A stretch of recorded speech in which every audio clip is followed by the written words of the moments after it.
Hi, and welcome to Mindful, Beautiful, and Thriving, a podcast series by Tharaka Foundation focused on youth mental health.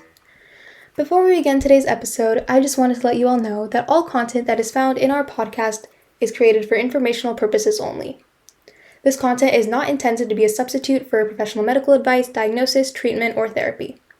Always seek the advice of your physician or other qualified health provider with any questions you may have regarding a medical condition, and never disregard professional medical advice or delay in seeking it because of something you have heard in this podcast. Thank you so much, and without further ado, let's get started. Thank you, everyone, for joining us again. This is your host, Punam, here with Sister Rini. And we do have a special guest today, Neelam, joining us. You are going to learn a lot from her parenting journey. I do know a little bit, but I'm very excited to have her here. So, Neelam, please do introduce yourself to those who are listening to you for the first time. Tell us a little bit about your family. Where are you joining us from? If you have any challenges, we are keen to hear you, listen to you. Thank you, Punam. You're so gracious and kind. So thank you for having me here today. I'm Neelam Patel, and I'm a sales go-to-market leader for professional services at Cisco. I'm also a leader in business strategy and development and project management for over 25 years at various financial institutions. I'm a mom of three children. I have a daughter that is in college, 21 years old almost.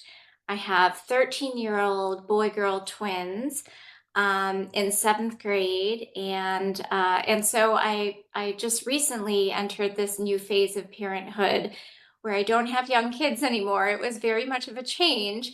And I have teens and adults, which is very different for me, and is like this new chapter. Thank you, Neelam, for sharing little bit about you and starting a new chapter. So, how does it feel going into the new chapter? Any challenges, any joys, whatever feelings are coming, we would love to hear that.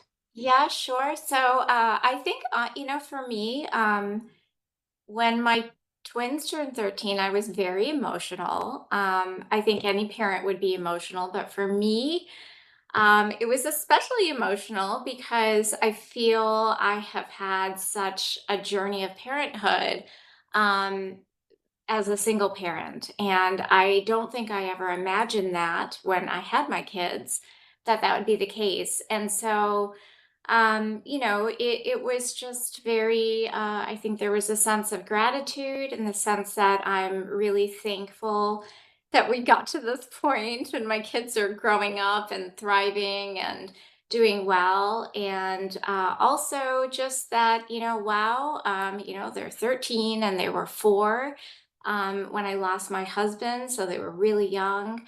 And, so to that point, I felt, I have done this parenthood journey by myself. I remember how hard it was, but hey, I did it. And then maybe even a sense of a little sadness that, I feel like my husband wasn't around as a parent. That's a joy that I have as a mom, and that was a joy that I feel as a dad he missed out on, and I feel like my kids missed out on too.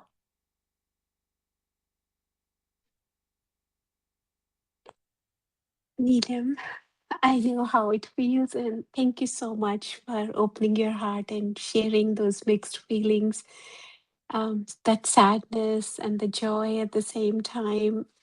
But I understand these feelings are there to tell us something, and there is a growth. Acknowledging those feelings, right? So, thank you for sharing that, Sister Rini. Would you like to share little bit more about the feelings what I learned from you? These feelings are like clouds. They are there. I'm acknowledging them, and they will go, right? So but who am I? So anything you would like to share from your perspective? Yes, absolutely. And you said it very well that these feelings are like clouds. And initially, we kind of see them as clouds so that we don't become mixed with the color of those feelings as me, right? And once we see them as I am the sky and these feelings are the clouds, then once I know my truth of who I am is in this analogy like the sky, and that sky of awareness that I am, which is aware of the feelings, aware of the sense of loss, aware of the sense of my children missing out on something which is so important for their overall growth. So all these feelings are coming up and these thoughts are coming up. How would the sky respond to these feelings, which is the clouds in this analogy? And I find then the next step which comes is that the same feelings which were feeling like clouds, which were covering me as though, but my truth was still not changing, then they become like fertilizers, I find. And then it's like these feelings, if I can sit with them, rest, let them rest without wrestling with them. Does that make sense? So that, Yes, it does. yeah, so it's like in that fire of the love of truth of who you are, these feelings act as a fertilizer. Yes, I've And had a lot of growth. I you think I've sure? had a lot of growth, lots and lots of feelings over the years, and a lot of growth in recognizing and allowing them to be there, and and moving on, and not moving on, just moving forward with just living life really to the fullest. So yeah, you Abs- that analogy was really beautiful. Yeah, I mean, I do feel that for myself also, that when these feelings, they're not very comfortable Hmm. and they don't feel very, I mean, you're not at ease with them, but somehow when I know my truth of being the sky is not trying to get rid of the feelings. Hmm. They can be there for as long as they need to be there. If they stay with me for the rest of my life, Yes. and that's perfectly fine too, because nothing about what I am is getting stained or changed or colored by what appears in me. That's And very one thing I true. find becoming curious about these feelings also kind of is very interesting for me.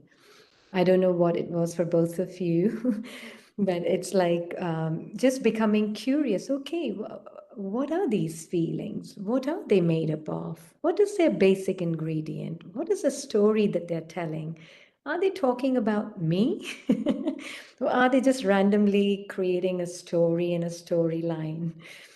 And and then what I have seen over time also, then more I see it like that rather than questioning them, but becoming curious about them. Mhm. So instead of why are they here, what are they? Are they Right? supposed to mean something? Are they Um, just a ex- reminder? Yeah, you're right. yes, it's like these emotions, these feelings. I have seen that being comfortable with the discomfort, Mhm. being at ease with the dis-ease, and any impulse or urge to get rid of them so that I can be what I am. And what I've realized is when I see them, these urges also, these impulses also coming up, then I see that I don't need to get rid of them to be who I am. I can still be aware of them, feel them fully, and nothing about me can change or get stained by these feelings. They don't threaten me then. Mhm. It's like their presence, their existence is not something to be afraid of or to be get rid of or to eradicate or to solve or to fix. But it's more like, okay, these feelings can come. It's a very much part of my human experience that I'm having. And I cherish these experiences of human feelings also. In that, I find I'm not trying to make the change, but then change happens. Does that make sense? I think so. And I think, I mean, I feel through my parenting journey, like even to now, I 100% feel I live with a feeling of grief. Like every day, it's there, and I learn to live with it. But it also guides me. The feelings I have also guide me in how I parent, and am there for my kids, in their own challenges. So yeah. Yeah. It's like you're prior to the feelings. It's more like sometimes I like this analogy of the ocean also, where ocean at the bottom of the ocean it's silence, Mhm. and then on the top of the ocean it's lots of waves, and then the second layer of the ocean is like currents underneath the I like waves. that. Yeah, and then underneath the currents there is maybe some, I don't know, eddies or something like that. And then there's just total silence underneath it all. So I really find waves are referring to thoughts on the surface, thoughts and images. Currents are like feelings underneath them. And then below everything, there's just pure silence, which cannot be disturbed. And yet it is welcoming all the feelings, all the waves, all the currents, just as they are. They Yeah, have, that's yes. that's beautiful. And when I was thinking of some of the things that maybe I feel like I've needed, or I've been mindful of in this parenting journey, especially during hard times. I felt, there's so much noise, and that ocean beneath, like the quiet and the stillness. I have to say that is something that I think really helped me. I felt like I needed this quiet time for myself, not to think about anything, actually, just quiet, nothing, like very still, like that ocean where it's just like nothing's moving. And that actually just calmed me. And I feel like I really needed that calmness to be a good parent, like, and just to help my kids, just to maintain work, just in my day to day. The Having a sense of calm was really important to me, and the way I feel like I tried to get that calm was to always have some quiet in my day. Sometimes it could even be like if I was driving to go run an errand, like I would just not have any music, nothing. It would just be quiet. Like I'd just be myself, and I just didn't think about anything. I would just drive, and that was actually therapeutic and really nice. Sister If that Poonam would makes like sense. to add something? Absolutely. I think Sister Poonam would like to add something here as well. And no, it's a beautiful conversation two of you are having, and I'm enjoying, and even I'm soaking, like the eye of the storm. Yes, it can be stormy outside, but I do have that stillness, calmness, peace within me. And whenever I need to just go dip myself in that ocean, that calmness, peace, the bottom, I need to just go inward, no thinking, no doing, just be who I am. So that's beautiful. And even my life experiences, whenever challenges came, I do know answers are within me. Just go in silence, go in stillness. And I think it's beautiful when kids watch us doing that. Difficulties will come, situations will come, but how my mother is handling, right? Mhm. So that's, I do believe, we are the role model. They're watching us, they're learning from us every day. So it's very important to recognize first who am I, and then what are my role responsibilities.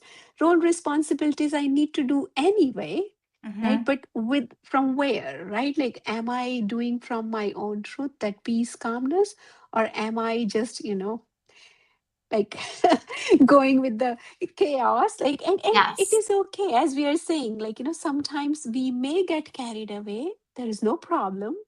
Just come back to who you are. That's centered, right? Grounded.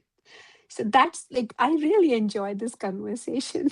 I So go Oh, ahead, go ahead, Neelam. Punam. Go ahead. I was saying, like, you are doing amazing, mindfully parenting all by yourself. Your kids are watching you every day. How do they feel? Do they express their feelings to you? And how do you then answer or acknowledge their feelings?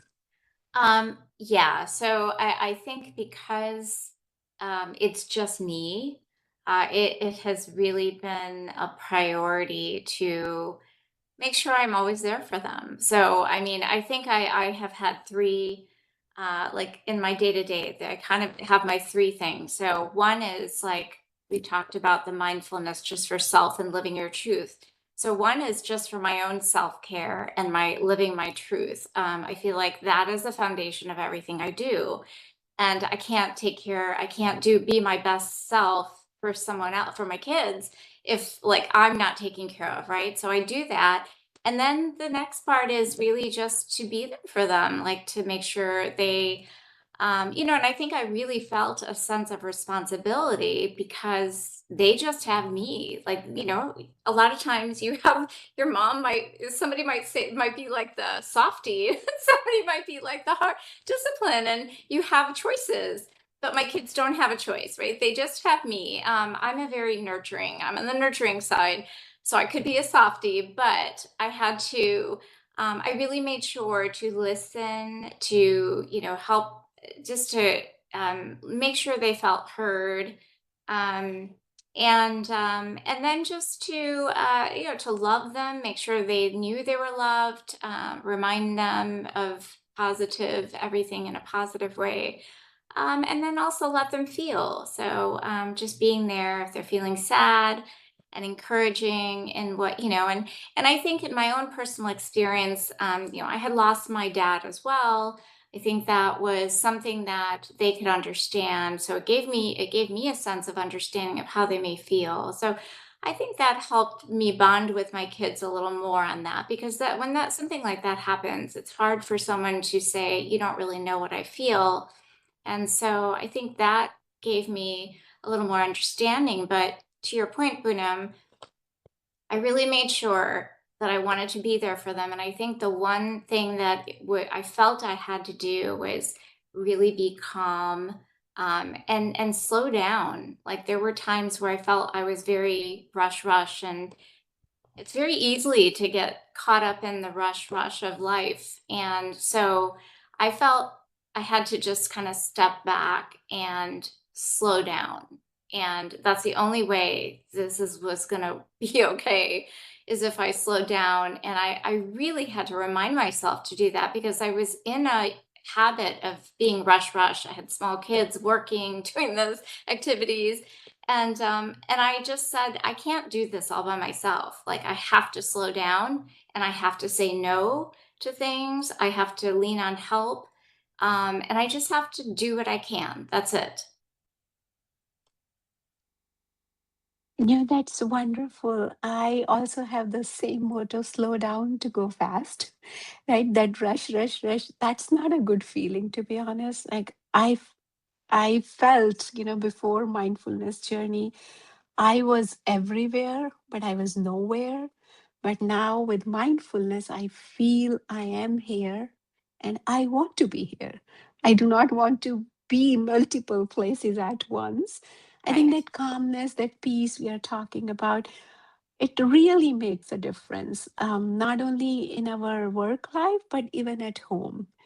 Sister Rini, would you like to share? Because we did talk about this topic, multitasking, human doings, and then, becoming human being. And we are on this journey of just being. So, it's like world may laugh like, okay, the AI transformation is happening. It's all about speed. It's all about productivity. And while we are here saying, slow down to be productive, slow down to be, effective.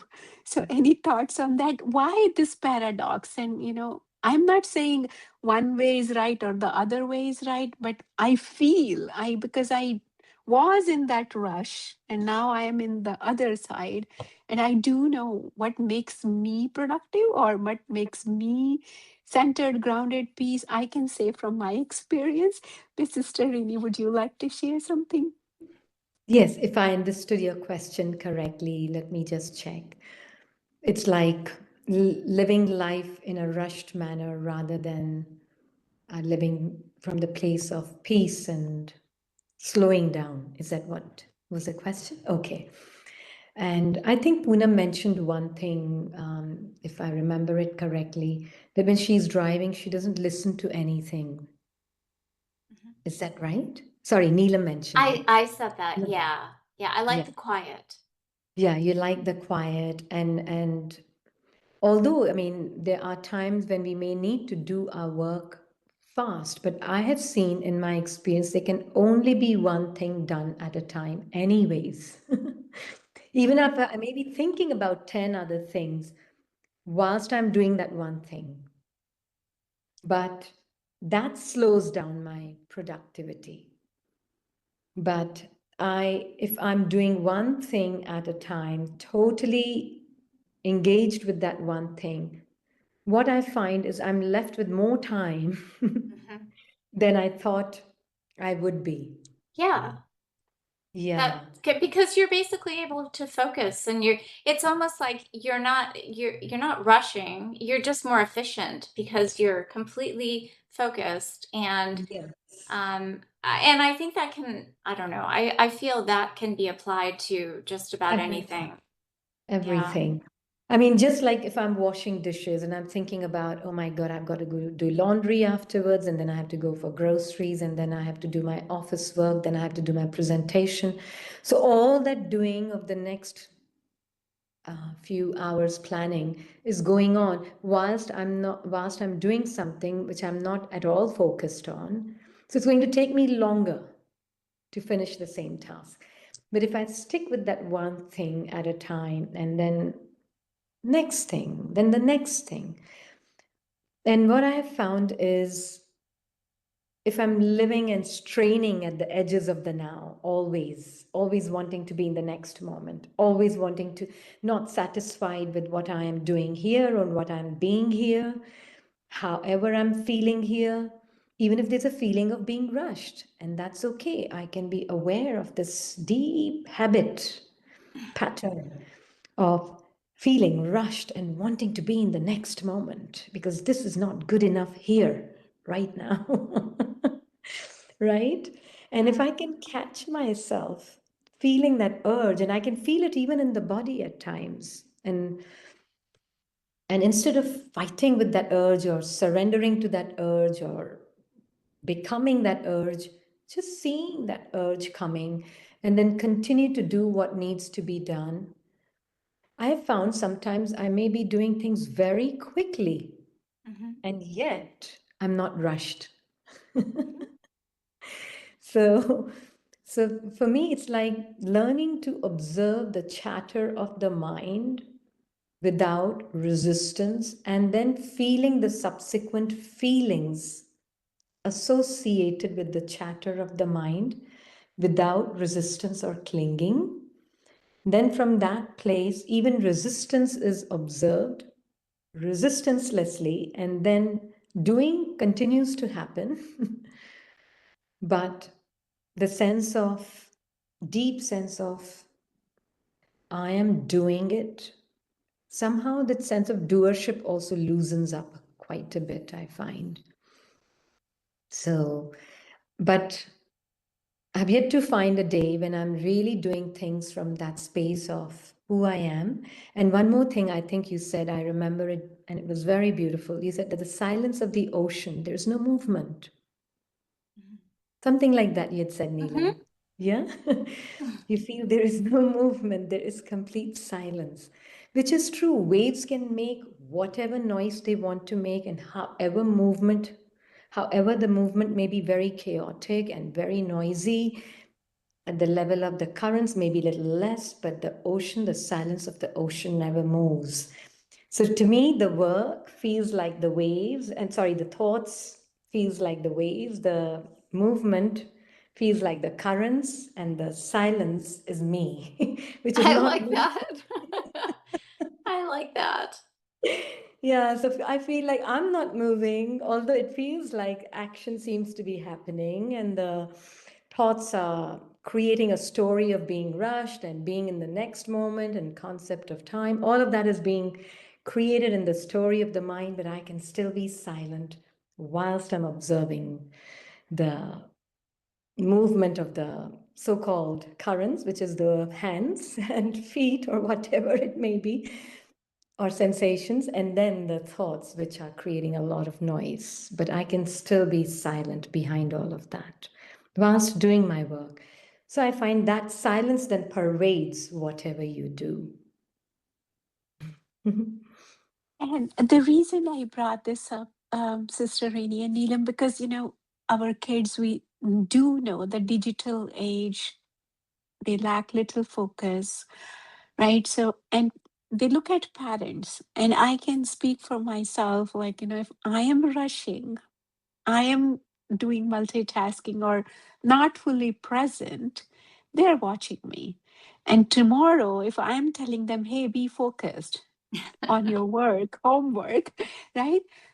Would they receive that message? Like they may say, like, mom, you are all the time multitasking or behaving like this or that, and you're telling us because it happened in the past. So I am very aware, and I love what Sister Rini, you were saying, the investigation. Even I am like now enjoying watching those subtle feelings, like, oh, resistance. Why am I resisting? That brings another beautiful growth. I know now deeper level what's going on. There is maybe a fear or greed or whatever. So it's very important, I think, what we are talking here, to recognize our own behavior, because again, we are the role model for our kids. They're looking at us.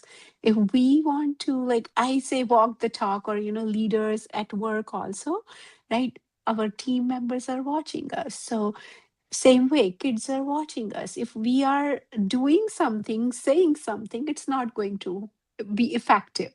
So that's the reason I wanted to bring that up. Like, parents who are listening to us, they also become more aware of their doing and their being part. And how do we bridge that gap, knowing and doing? Also, sometimes we know it's not a good idea, and even science has proven that context switching, right, it takes toll. So that fully present will make you effective, but practicing or doing it in every day, it could be challenging. That's the reason we are having this conversation.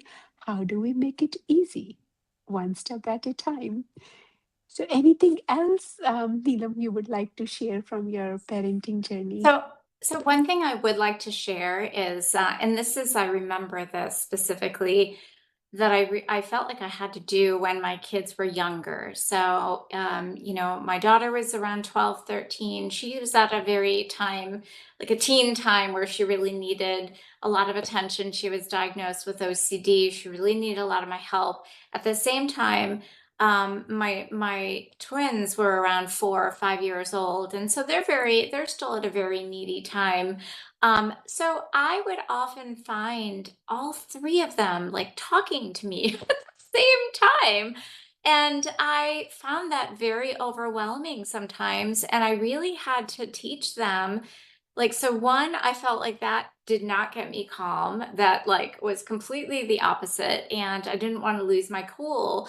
And so I really had to have them understand and learn, guys, we just have to talk. Mom can only listen to one person at a time. I cannot listen to anything. I just hear like nothing. So, one at a time, we go around the circle. You have to wait till your turn and then tell me what you're wanting to tell me. And while you're talking, nobody else talks. Like, I really had to explain that to them like several times and reminded, and we had to practice that. And I think over time, even now, today, like at their age, sometimes my 13-year-olds are so excited. They come in and they're both the same age, right? So they come in both and they both are talking to me. I'm like, guys, what did we forget? Like, I can only hear one thing. So who's going first? By doing that, it just, and I have to remind them, but it's okay. And I think anyone with younger kids, it's important. It's a good practice, not just for home, but for school, for work. Like it's a good habit to really, talk one at a time, because whoever's listening to you is not going to be able to hear you and really listen to you if it's like noisy. And so, I think they understood that, and then they see how mom gets it when we go one at a time. Like she's listening and she gets it and she's paying attention, versus just like not, it's too hard, right? And it would stress me out. And so I think that really was a good practice. And it just kept things quieter and calmer. And then even just by doing that, everyone like calmed down and relaxed a little bit because they had to be patient and wait. Yeah, that's wonderful. Like patience, you taught them patience, wait for your turn. Otherwise, that packet loss happens in the network. If there is too much traffic, everybody is talking. You had to make that protocol at home, one person at a time. That's wonderful. You Yeah, taught them it in both. creates noise, right? Like that is going against that whole ocean thing. They're just like a whole bunch of waves and it just, it's not productive. That's, I'm so glad, even though you had to take both the roles, father as well as mother, because you lost your husband and kids were still young, you managed everything very well and keeping your calm, right? So you, as you were saying, the ritual or the thing you prioritize your own self, your self care, and then care for family, and then work will also be taken care. I Right. learned a lot from you, Neelam. Thank you so much for sharing your journey. I'm sure many, many parents who are listening to us, they will be benefited from this episode. And always grateful to Sister Rini for joining us and sharing her wisdom and reminding us I am calm, I am love, I am silence, I am peace. Waves could be there, demanding my attention everywhere, every time. But who am I? The deep, calm ocean, which is not moving. So thank you so much for giving us that gift today, Sister Rini. Until next time, enjoy the ride. Thank you so Thank much. you. Really Thank you, enjoyed. Punam. Thank you. You are listening to Mindful, Beautiful, and Thriving, a podcast series by Tharaka Foundation. As part of our youth series, we will be releasing new episodes every month, so make sure to continue to check those out. We hope you enjoyed this podcast and we thank you so much for listening.